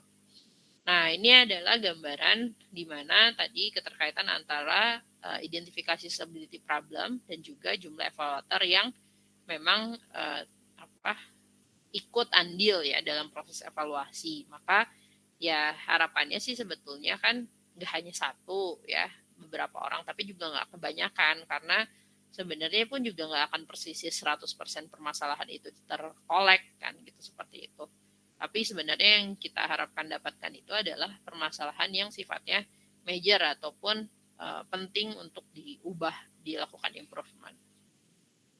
Nah, ini adalah keterkaitan misalnya tadi pakai multiple evaluator ya, karena dengan kita pakai multiple evaluator ideal maksimal 5 orang tadi ya, kita bisa mendapatkan permasalahan yang cukup sering terjadi karena kita juga punya beberapa data yang bisa kita frekuensikan gitu ya. Beda kalau kita hanya mengevaluasi oleh satu orang aja gitu ya. Itu justifikasinya jadinya lebih kuat gitu ya, seperti itu. Oke, ini keterkaitan antara rasio dari cost yang kita harus keluarkan dengan number evaluatornya. Ya memang secara teorinya ya jangan banyak-banyak ya, 5 juga udah cukup gitu, seperti itu. Meskipun ya cost-nya cukup relatif tinggi, tapi kan kita juga dapat feedback yang komprehensif tadi gitu ya. Oke, jadi kalau Nielsen ini juga memang sebetulnya dia menyarankan evaluasinya malah pakai individual evaluator aja daripada tim gitu ya. Kenapa? Katanya ya supaya proses evaluasi usability ini nggak terdistraksi sama orang lain, lebih independen, kemudian nggak terlalu bias gitu kan ya. Kemudian juga ya variability errornya mungkin ada, tapi di satu sisi dia nggak harus jadinya harus diskusi yang cukup alot gitu ya antara perbedaan pemikiran. Nah, apakah terus ya udah Bu, kalau gitu persisi satu aja? Enggak lah, namanya keilmuan, kita juga harus menyesuaikan dengan kondisinya. Kalau memang kalian konteksnya masih newbie, ya bisa jadi kita juga nggak pakai heuristic evaluation gitu kan ya, yang pertama. Kedua, kalau nanti mungkin kalian sudah cukup mumpuni dan bisa melakukan single evaluation, ya silahkan juga. Tapi misalnya lagi, kalau case-nya kita tetap butuh budgetnya juga ada, waktunya ada, kita tetap butuh masukan dari yang lain gitu kan ya, ya silakan aja pakai yang evaluasi secara tim tadi ya. Nah, ini contohnya misalnya melakukan evaluasi heuristik ini menggunakan guided ataupun secondary exploration gitu ya. Nah, kalau self guided ya berarti ya nggak ada aturan yang seperti apa, dia benar-benar dari awal sampai akhir ngelakuin inspeksi. Misalnya ada aplikasi itu punya sekian banyak fitur, ya dia cek persis satu-satu fiturnya itu seperti apa gitu ya. Nah, kalau skenario ini ada beberapa limited yang memang fitur yang mau dievaluasi gitu. Jadi bisa jadi kalau ada skenario ini kan nggak semua tahapan juga dilalui dari fiturnya. Ada missing, ada kemungkinan juga. Jadi nggak semua permasalahan terkolek gitu ya. Tuh. Ya pasti kedua-duanya ini juga ada concernnya nanti terhadap waktu ataupun biaya yang harus dikeluarkan. Oke, nah ini kemudian ada Jacob Russell yang untuk yang 10 disability heuristic. Ya, jadi kalau tadi ada 9, nah ini ada 10.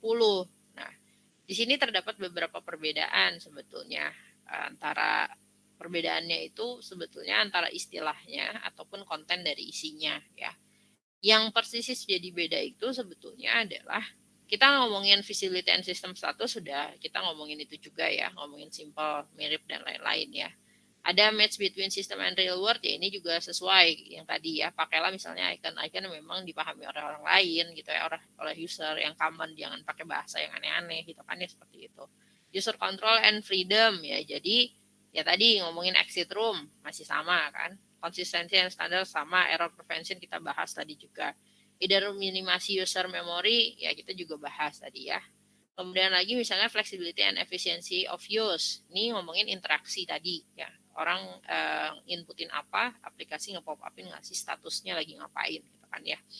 Nah, cuman di sini karena ada perkembangan zaman tadi, orang juga lebih aware sama yang namanya aspek estetik dan minimalis desain ya. Jadi nggak persis harus minimalis aja gitu ya, tapi di situ juga harus ada konteks estetiknya. Estetik ini baik secara aspek seninya ya, mungkin dari aspek warna, kemudian icon, jenis font dan lain-lain mungkin yang bisa jadi lebih menarik, tapi di satu sisi juga tidak mengindahkan namanya harus mudah dipahami gitu ya. Jangan sampai ini mah pengennya estetik banget sampai pakai fontnya yang meringkol gitu kan ya, tapi enggak sesuai jadi nggak dipahami apa sih tulisannya gitu kan, misal seperti itu. Konsep estetik ini pun juga jadinya jangan sampai terlalu subjektif ataupun bahkan menyenangkan sekian user saja gitu ya, seperti itu. Buatlah memang harapannya selain minimalis desain itu mudah, enak untuk dilihat dan mudah dimengerti, meskipun menambah daya tarik juga ya. Itu. Kemudian di sini juga selain tadi ada recognize, diagnose ataupun recover from error, ini sama. Dan yang fitur 10-nya ini adalah ada help and documentation ya. Jadi selain berbicara tadi provide help entah dari icon-icon tertentu lah, bisa kursor digeser ngasih info, atau tadi manual book dari fitur help-nya gitu kan ya. Di satu sisi juga ada yang namanya documentation gitu ya di sini ya, untuk misalnya orang bisa lihat misalnya video tutorialnya kah gitu kan ya. Jadi dia bisa dilihat ulang, atau misalnya ada fitur-fitur lain yang memang lebih interaktif. Jadinya kita udah ada chatbox buat kontak ke call center ataupun AI yang dimunculkan gitu, fiturnya seperti itu. Nah, itu juga bagian dari help and documentation. Jadi itu ya perbedaan antara aturan 9 dan juga aturan yang 10 ya. Ini contohnya misalnya tadi ya, visibility system status ya, sama aja sebetulnya kayak yang tadi ya, harus clear, terus juga misalnya ngasih tahu dia tuh lagi posisinya di langkah yang mana dan lain-lain. Dan match between system and the real world ya, kalau misalnya mau ngasih gambar mobil ya pakailah gambar mobil yang memang gambarannya bentuknya kayak mobil gitu kan ya. Jangan maksud kita tulisannya mobil kita ngasih gambar sepeda, kan itu nggak cocok sama real world-nya gitu ya. Itu. Atau misalnya shopping chart icon ya, kalian juga pasti kan lihat kan ya, iconnya sesuai sama real world-nya ya. Shopping chart itu erat kaitan sama keranjang belanja gitu kan, seperti itu. Oke, kemudian tadi tahap-tahapan exit yang ada ya, ini udah dibahas juga. Kemudian konsistensi, nah berbeda juga di sini ngomongin konsistensi. Selain tadi kita ngomongin areanya ditaruh di mana yang 9, yang sekarang yang 10 dia udah ngomongin tentang bisa jadi dari pattern color-nya kah, tone color-nya, warna biru aja ada beberapa levelingnya gitu kan ya, biru yang seperti apa dan lain-lain ya, dibuat kesesuaiannya, terus dari tipografinya ya, ataupun komponen seperti apa visualisasinya. Makanya kalau kalian punya HP pun ya pasti kan UI-nya itu biasanya update terus ya, menyesuaikan supaya lebih mudah orang menggunakannya gitu ya, lebih tertarik gitu ya, seperti itu. Oke, ada juga error prevention, masih mirip-mirip juga, tapi memang sekarang proses error prevention-nya bisa jadi lebih banyak lagi fiturnya di UI ini ya, entah masukin icon juga lah, atau bisa bentuk-bentukan warna di kalendernya gitu kan ya. Itu juga bagian dari untuk error prevention. Atau misalnya kalau kalian mau pesan sesuatu hal, ada rekapan di akhir ya, pesan tiket ataupun dan lain-lain, ini ada rekapan di akhir supaya kalian ngecek dulu dari awal sampai akhir udah benar belum pesanan kalian, baru nanti dibayar. Kemudian juga ada recognition, redundant, recall ya, jadi ini juga bentuknya daripada kalian harus mengingat sesuatu hal, biasanya di aplikasi itu dia ngasih rangkuman nih ya, comparison tabel.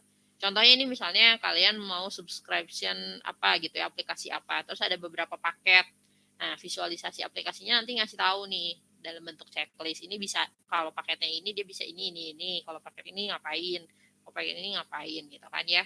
Atau lagi misalnya kalau kalian pakai aplikasi mau beli tiket nonton gitu kan ya, itu juga dia ngasih tahu daripada kalian ngingat-ngingat misalnya di bioskop apa, jam berapa, film apa itu ada apa aja, dia udah ngekelompokin. Jadi kan nggak harus nginget-nginget lagi, misalkan seperti itu. Atau lagi ya bentuk-bentuk yang lainnya ya, nanti kalian bisa cari di aplikasi yang mungkin kalian sering gunakan. Oke, ini kemudian juga flexibility and efficiency of use ya. Jadi antara kalian pakai shortcut ya, shortcut yang biasa dari kontrol apa dan kemana, atau shortcut tadi yang saya bilang pakai skip dan lain-lain, keyboard shortcut atau tap to like ya, buat nge-like itu ya misalnya tinggal di tap di tengah 2 kali, atau aplikasi yang suka nge-swipe, atau lagi aplikasi apa lagi yang pakai fixed flexibility and efficiency use ya. Apa lagi yang bisa kita pindahkan lah ya, nanti silakan kalian cari contohnya lah ya. Oke, kemudian lagi tadi ngomongin aesthetic and minimalist design, ini juga yang membedakan dari yang 9 ya. Ini dimana kalian harus memperhatikan entah apa bentuk icon yang mau kalian pakai itu yang mana yang lebih menarik ya, dari aspek fun-nya mungkin ya, di situ juga ada kesesuaian warna gitu ya. Tapi di satu sisi ya juga nggak bikin messy ya dari UI-nya. Jadi biasanya dibuat terorganize. Kalau misalnya kolom-kolom di kiri, gambar di kiri semua berurut, keterangannya di kanan semua. Sama halnya kalau kalian lihat ordering GoFood atau apa gitu kan ya, listingnya sama, yang ada nama tokonya di kiri gitu kan. Terus nanti ada misalnya entah dari ratingnya atau apa, jarak dan lain-lain semua terstruktur.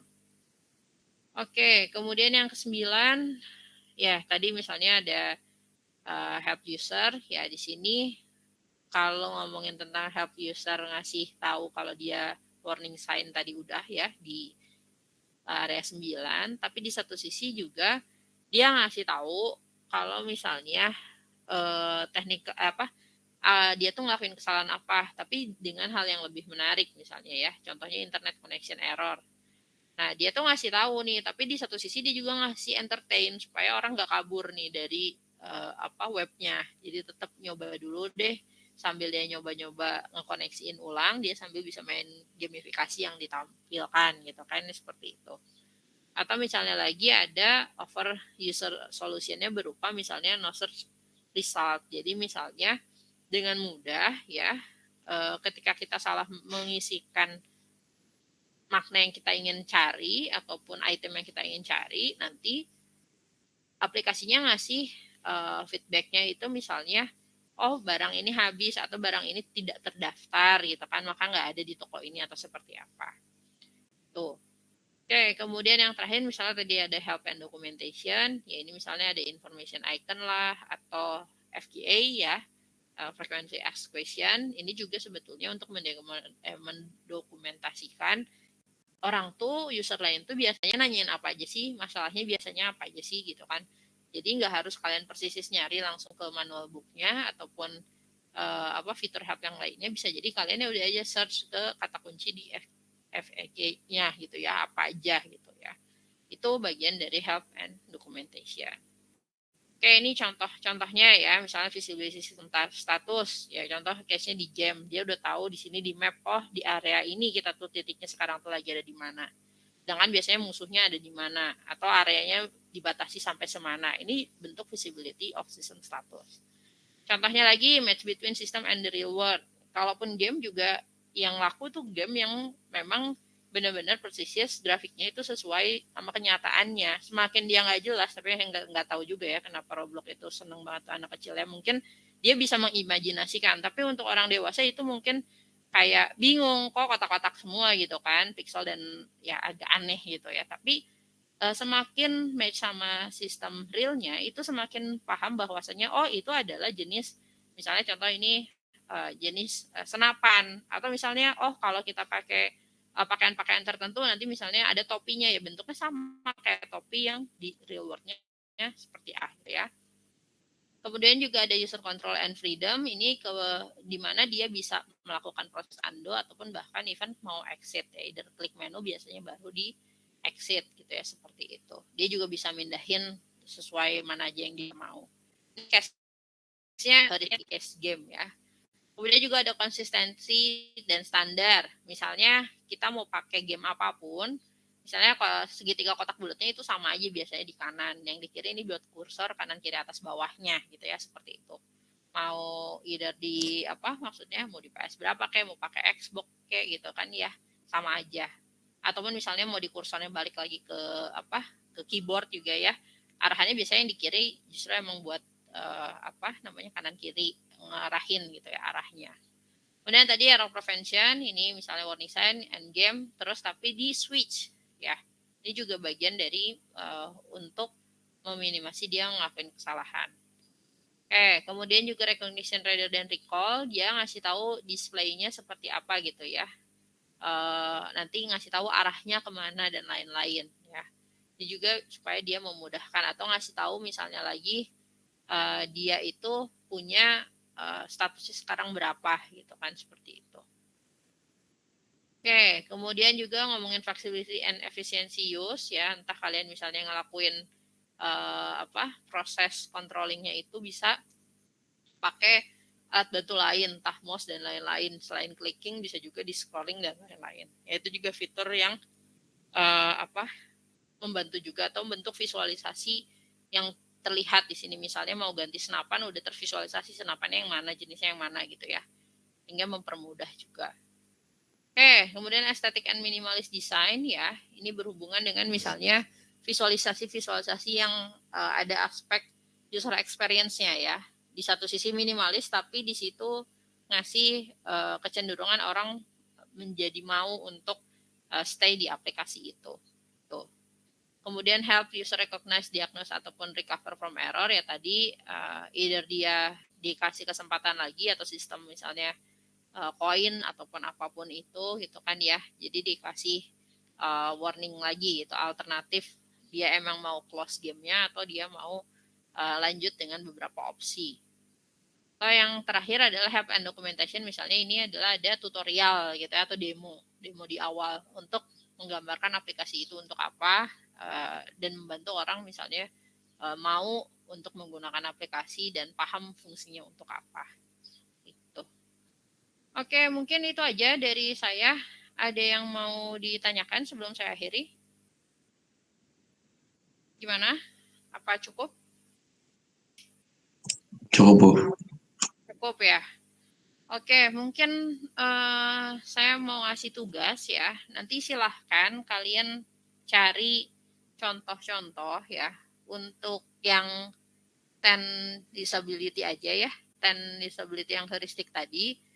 Apa aja sih contohnya, misalnya dari aturan yang pertama kalian cari contoh di aplikasi apa terserah, apa maknanya gitu, maksudnya jelasin bagian mana yang menurut kalian itu masuk ke aturan yang pertama, aturan yang kedua sampai aturan yang ke-10 ya. Jadi silahkan nanti dikerjakan, berarti masing-masing ada satu contoh termasuk penjelasannya seperti apa gitu. Dikumpulkan 1 minggu dari sekarang, berarti dikumpulkannya di tanggal 17 ya. 17 September 2359, subjeknya ya nanti tulis aja tugas 1, kemudian kelas kelas A ini ya, berarti ya kelas A, rekayasa kemudian pakaiannya kelas A, terus nama sama NIM ya, itu di attach filenya, terserah mau filenya PDF Word silahkan. Nggak ada subjeknya nggak saya periksa, termasuk juga telat dari tenggatnya nggak saya periksa. Oke, itu aja. Ada yang mau ditanyakan sebelum diakhiri? Bisa diulang subjeknya, Bu? Subjeknya silahkan misalnya tugas 1, kemudian underscore kelasnya, ya, rekayasa pemudah pakaian A, underscore nama, underscore NIM, ya, seperti itu. Oke, ada lagi yang mau ditanyakan? Izin bertanya, Bu. Ya, gimana? Itu kan ke-10 komponen ini kita temukan dalam satu web atau satu aplikasi atau boleh beda-beda, Bu? Oh, boleh beda-beda. Karena belum tentu semua aplikasi provide semua aturan itu. Baik, Bu. Terima kasih. Oke. Yang lain ada lagi? Atau sudah cukup jelas? Cukup, Bu. Cukup ya. Oke, kalau gitu terima kasih sudah hadir di kelas saya. Semoga ilmunya bermanfaat. Saya akhiri. Wassalamualaikum warahmatullahi wabarakatuh. Selamat pagi semua.